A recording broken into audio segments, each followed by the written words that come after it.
বিজ্ঞান প্রদর্শনীতে botanical survey of ইন্ডিয়ার তরফ থেকে কিন্তু একটি স্টল এসেছিল।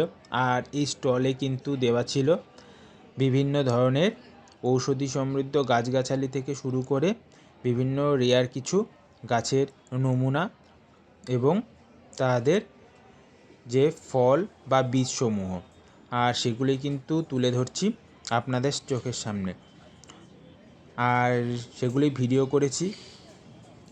তার মধ্যে যেমন রাখা ছিল রেডি বীজ থেকে তৈরি যে তেল সেটা, এবং চন্দন গাছ থেকে বের করা সুগন্ধি তেল, এবং কুচ যেগুলো সাধারণত আমরা বলে চিনি, এবং এটা যেমন রয়েছে জোড়া নারকেল, অর্থাৎ সবথেকে বড় কিন্তু বীজ, নীল যেটা নীল হিসাবে নীল চাষের যে আমরা গল্প পড়েছি, সেই নীল একদম প্রকৃত নীল, জামা কাপড় কিন্তু পরিষ্কার বা সাদা করবার জন্য শোলা বল, অর্থাৎ শোলা যে আমরা চিনি সেই শোলা, আর শোলা জিনিসটা কি সেটাই কিন্তু এখানটাতে রাখা আছে। শোলা গাছ, সেই শোলা গাছ থেকে কিন্তু শোলার বল তৈরি হয়।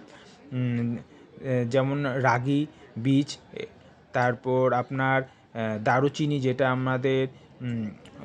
আমাদের খাদ্যদ্রব্যে ব্যবহৃত হয় দারুচিনি, এবং কিছু ছবি দেওয়া ছিল পোস্টারিংয়ের মাধ্যমে, যেগুলো এডিবেল ফ্রুট, যেগুলো আমরা সাধারণত খাদ্য হিসাবে ব্যবহার করি, কিন্তু এই ফ্রুটগুলো অতটা পরিমাণে বাজারে পাওয়া যায় না, কিন্তু এই সমস্ত ফলগুলো কিন্তু খাওয়ার উপযোগী।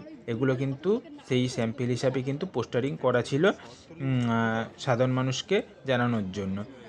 আর এই বিজ্ঞান প্রদর্শনীটা ঘুরে সত্যি কিন্তু খুব ভালো লাগলো। তার সাথে সাথে বাচ্চারাও কিন্তু তাদের মডেল প্রদর্শনী কিন্তু সেখানটাতে চালিয়ে যাচ্ছিল দীর্ঘক্ষণ ধরেই, কিন্তু খুব সুন্দরভাবে কিন্তু বাচ্চারা তাদের মডেল প্রদর্শনী করছিল। বিভিন্ন ধরনের মডেল তারা বানিয়ে নিয়ে এসেছিল নিজেদের উদ্যোগে। খুব ভালো একটা পরিবেশ, ঘুরে দেখাচ্ছি আপনাদেরকে, চলুন, খুব ভালো লাগবে আপনাদেরও দেখলে এগুলো।